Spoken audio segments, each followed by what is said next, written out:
Welcome to Man Does Tech, where I solve the problems you didn't even know you had. You start by confirming the exact cable and port compatibility.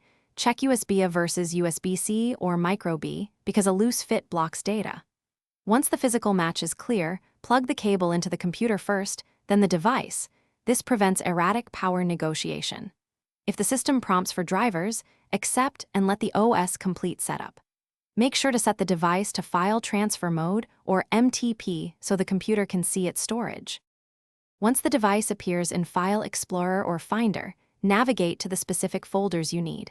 This is how you avoid copying system or hidden files. You can drag and drop for quick transfers, but for large batches, use copy/paste to monitor progress and resume if interrupted. Make sure to preserve folder structure when moving complex directories. It saves time restoring.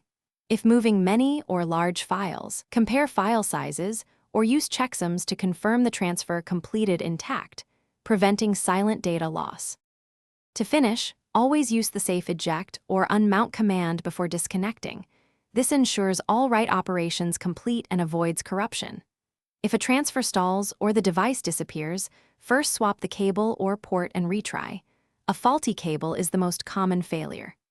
If that fails, reboot both the computer and device, then check driver status and permissions in Device Manager or System Settings. One key troubleshooting tip: try a known good cable and port before diving into driver fixes.